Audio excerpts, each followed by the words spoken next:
Hello students, आज का जो हमारा टॉपिक है वो टॉपिक है फ्रिक्शन से रिलेटेड प्रॉब्लम।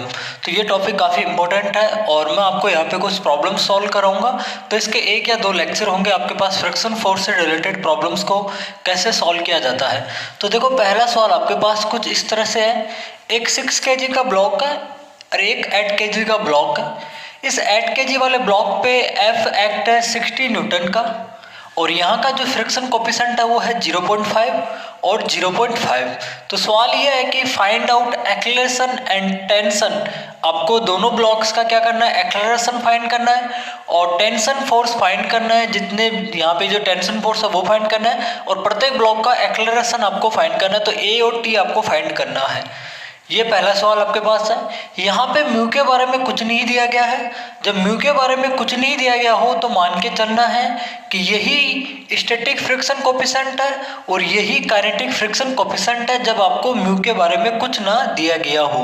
म्यू क्या हुआ करता था, यहाँ की सरफेस का ये फ्रिक्शन कोफिशिएंट है। ओके, तो इस तरह की प्रॉब्लम्स को सॉल्व कैसे किया जाता है वो मैं आपको बताता हूँ। देखो, जब भी आपके पास सवालों में इस तरह की प्रॉब्लम्स आ जाए तो आपको क्या करना है, सबसे पहले इसको क्या करना है, सिस्टम में लेके आपको इसको सॉल्व करना है। सिस्टम में लेके आपको इसको सॉल्व करना है। ओके, तो यहाँ पे देखो कि सबसे पहले यहाँ पे सिस्टम में ले लिया मैंने। फिर उसके बाद आपको क्या करना है कि यहाँ वाली जो कॉन्टेक्ट सरफेस है यहाँ पे कितना फ्रिक्शन फोर्स लग सकता है वो आपको फाइंड करना है और यहाँ वाली कॉन्टेक्ट सरफेस का।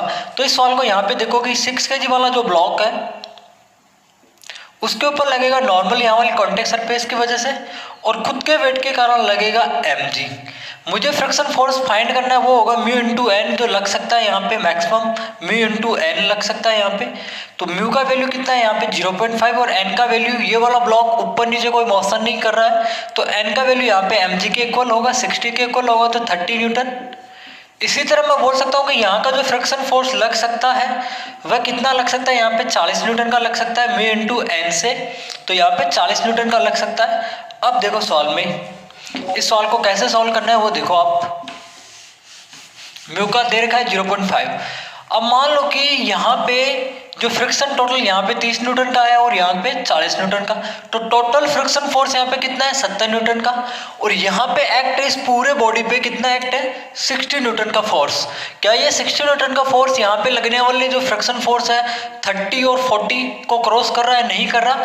मतलब यहाँ पे जो लगने वाला फ्रिक्शन फोर्स है जो लग सकता है वो 70 न्यूटन का और यहाँ पे इसके ऊपर 60 न्यूटन का फोर्स लगाया जा रहा है। तो क्या ये दोनों ब्लॉक्स को चलाने के लिए इनफ है? नहीं इनफ है। तो मैं बोल सकता हूँ कि यहाँ पे जो फ्रिक्शन फोर्स लगेगा इसके ऊपर नेट पूरे सिस्टम को एक ब्लॉक मान लो कुछ इस तरह से 6 kg और 8 kg वाले ब्लॉक को पूरा ब्लॉक मान लो और इन दोनों कॉन्टेक्ट सरफेस की वजह से पीछे जो फ्रिक्शन फोर्स लगेगा वो लगेगा 60 न्यूटन का। जितनी रिक्वायरमेंट है उतना ही लगेगा और ये 60 न्यूटन का फोर्स इस पूरे सिस्टम को चलाने के लिए इनफ नहीं है। तो मैं बोल सकता हूँ कि इसका एक्सेलरेशन क्या होगा, 0 होगा, ए इसका 0 होगा। अब मुझे टी फाइंड करना है और यहाँ वाली कॉन्टेक्ट सरफेस पे कितना फोर्स लग सकता है वो मुझे फाइंड करना है, क्योंकि ये जो 60 था ये तो टोटल लगा है पूरा। हो सकता है यहाँ पे 30 हो सकता है यहाँ पे 30 हो सकता है यहाँ पे 40 हो, यहाँ पे 20 हो, इस तरह से भी लग सकता है। तो देखो कैसे सॉल्व करना है। यहाँ पे मुझे अगर मुझे यहाँ का फ्रिक्शन फोर्स फाइंड करना है और यहाँ इस स्ट्रिंग में टेंशन टी फाइंड करना है तो देखो सबसे पहले मैं क्या करता हूँ, 8 kg वाले ब्लॉक का फ्री बॉडी डायग्राम बनाता हूँ। यहाँ वाली कॉन्टेक्ट सरफेस की वजह से नॉर्मल, खुद के वेट के कारण इसके ऊपर लगेगा mg और ये है F फोर्स इसके ऊपर एक्ट 60 न्यूटन का। अब देखो टेंशन फोर्स से पहले यहाँ पे जो कॉन्टेक्ट सरफेस पे लगने वाला फोर्स है वो जागेगा। जब मैं इस 8 kg वाले ब्लॉक पे 60 न्यूटन का फोर्स लगाऊंगा तो सबसे पहले यहाँ पे लगने वाला फ्रिक्शन फोर्स को मुझे पारना पड़ेगा, क्योंकि मुझे इस टेंशन तो बाद में लगेगा। भूल जाओ कि इस वाले ब्लॉक पे टेंशन लग रहा है, पहले मुझे इसको तो जगाना पड़ेगा कि यहाँ पे इसकी कॉन्टेक्ट को तो छुड़ाना पड़ेगा यहाँ पे, क्योंकि यहाँ पे जो फ्रिक्शन फोर्स है इसको लेके बैठा हुआ है कि मैं तुझे कहीं नहीं जाने दूंगा। तो यहाँ पे जो फ्रिक्शन फोर्स है इसको छुड़ाना पड़ेगा पहले, उसके बाद में टेंशन फोर्स लगेगा। तो यहाँ पे जो 60 न्यूटन है तो यहाँ पे जो फ्रिक्शन फोर्स लगेगा वो अपनी पूरी ताकत के साथ लगेगा इसको रोकने के लिए, और इसकी ताकत कितनी है, 40 न्यूटन की है। अब आएगा टेंशन, पहले फ्रिक्शन फोर्स को जागना पड़ेगा। अब फ्रिक्शन फोर्स से रोकने की औकात नहीं तो अब ये टेंशन फोर्स आके इसको रोक लेगा टी। तो मैं बोल सकता हूँ कि T + 40 इक्वल टू होना चाहिए 60 के। तो टेंशन आ जाएगा यहाँ पे मेरे पास 20 न्यूटन का। तो यहाँ पे स्ट्रिंग के अंदर टेंशन कितना है 20 न्यूटन का। तो ध्यान रखना पहले यहाँ का फ्रिक्शन फोर्स जागेगा, उसके बाद ये टेंशन फोर्स। हो सकता है कि यहाँ का फ्रिक्शन फोर्स मान लो कि यहाँ पे हो कि 70 न्यूटन का फ्रिक्शन फोर्स हो इस वाली कॉन्टेक्ट सरफेस पे, तो यहाँ पे टेंशन स्ट्रिंग के अंदर 0 होगा क्योंकि 60 लग के इसको रोक लेगा। क्योंकि स्टैटिक फ्रिक्शन की खास बात क्या है कि जितनी रिक्वायरमेंट है वो उतना ही लगता है और एक मैक्सिमम लिमिट तक लगता है, और उसकी मैक्सिमम लिमिट क्या होती थी μs × n। ये तो हो गया यहाँ पे। तो यहाँ वाली कॉन्टेक्ट सरफेस पे जो फ्रिक्शन फोर्स लगा वो कितना है 40 न्यूटन का, और स्ट्रिंग के अंदर टेंशन आया कितना 20 न्यूटन का। अब मैं 6 kg वाले ब्लॉक की मैं बात करता हूँ, 6 kg वाले मैं ब्लॉक की बात करता हूँ तो टेंशन T 20 न्यूटन आ चुका है। अब इस वाले ब्लॉक को, अगर ये वाला ब्लॉक क्या है इक्विलिब्रियम कंडीशन के अंदर है, क्योंकि A क्या है मेरे पास 0, पूरा सिस्टम क्या है रेस्ट में है, तो मैं बोल सकता हूँ कि इसके ऊपर फ्रिक्शन फोर्स लगेगा 20 न्यूटन का पीछे की और यहाँ वाली कॉन्टेक्ट सरफेस के ऊपर, और स्टैटिक फ्रिक्शन फोर्स लगेगा क्योंकि दोनों कॉन्टेक्ट सरफेस के बीच में कोई स्लाइड करने वाली मोशन नहीं हो रही है, तो स्टैटिक फ्रिक्शन फोर्स लगेगा यहाँ पे। तो Fs का वैल्यू कितना होगा 20। तो यहाँ वाले कॉन्टेक्ट सरफेस के बीच में लगने वाला जो फोर्स होगा फ्रिक्शन फोर्स वो होगा 20 न्यूटन का, यहाँ पे 40 न्यूटन का।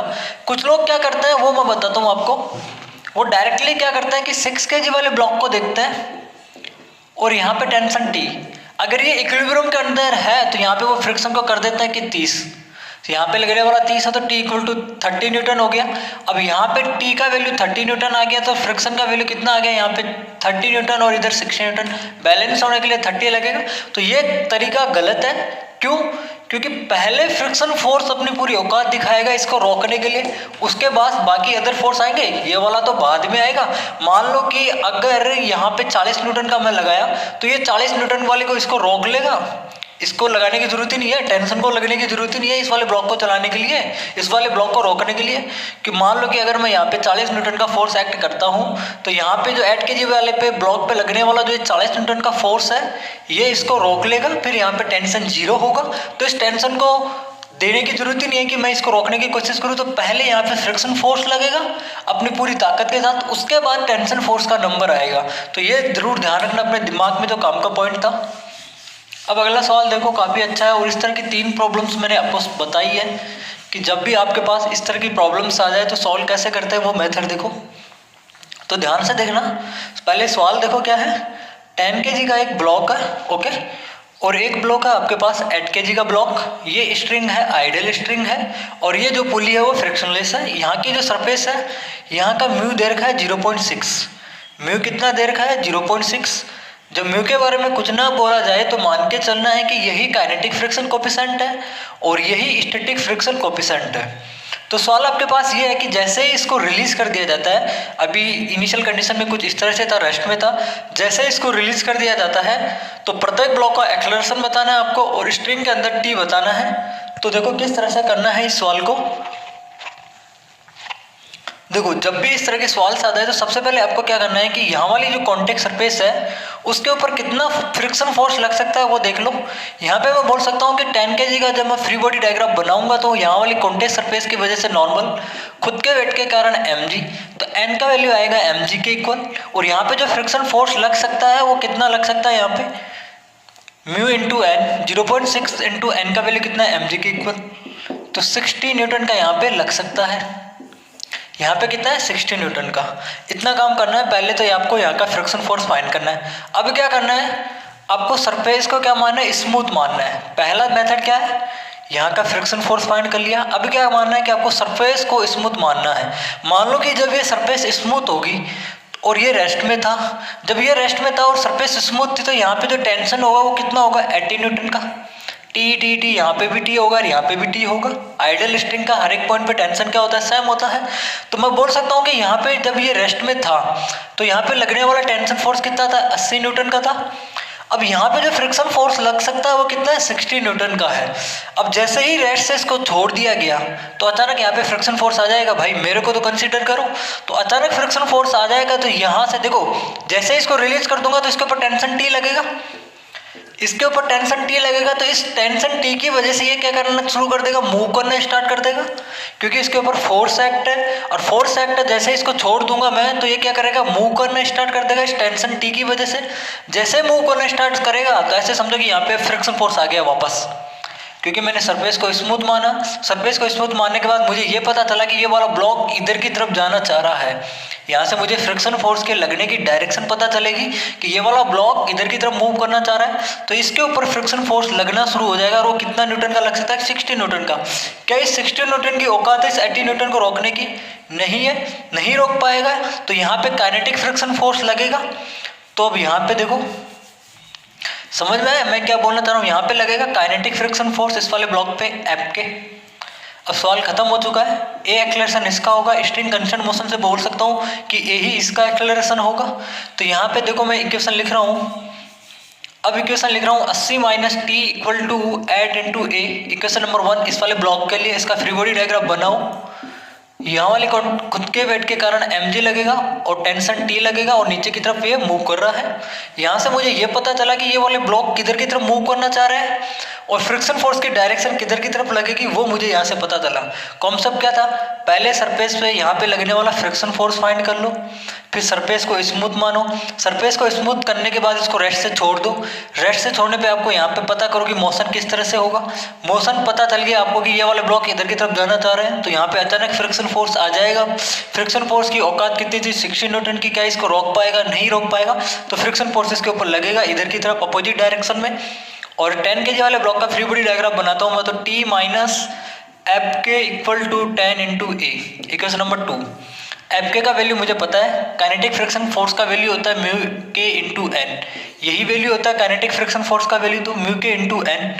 तो यहाँ से टी का वैल्यू, ये दोनों को ऐड कर दो आप, तो टी तो चला जाएगा तो, और ए का वैल्यू आपके पास यहाँ पे आ जाएगा। ओके, तो ये सवाल खत्म हो चुका। देखो 10 kg वाले ब्लॉक का एफबीडी कैसे बनाना है आपको। स्ट्रिंग की वजह से टेंशन टी, रस्सी को पकड़ो और बोलो खींचो। इधर की तरफ kinetic friction force contact surface की वजह से, नॉर्मल खुद के वेट के कारण mg, और इधर की तरफ ये मूव कर रहा है। तो ये 10 kg वाले ब्लॉक का एफबीडी हो गया। तो सवाल में कुछ नहीं करना था आपको। इसी तरह के सेम सवाल ये है। सबसे पहले क्या करना है, सरफेस को यहाँ पे क्या करना है, जो फ्रिक्शन फोर्स है वो फाइंड करना है। फिर सरफेस को स्मूथ मारना है। स्मूथ मारने के बाद इसको रेस्ट से छोड़ दो। कंडीशन पता चल जाएगी आपको कि इधर की तरफ ये नीचे की ओर आना चाहेगा, तो यहाँ पे फ्रिक्शन फोर्स पीछे की ओर लगना चाहेगा। फिर उसके बाद हमें चेक करना है कि ये 80 न्यूटन का ये जो फ्रिक्शन है इसको रोक सकता है या नहीं रोक सकता। नहीं रोक सकता तो ये मूव करेगा उधर की तरफ। तो यहाँ से हमें ये पता चला कि ये ब्लॉक किधर की तरफ मूव करने की टेंडेंसी रखता है, और फ्रिक्शन फोर्स अगर रोक सकता है इसको तो रोक लेगा, अगर नहीं रोक सकता है तो फिर हमें जनरल इक्वेशन लिखनी है F बराबर ma से।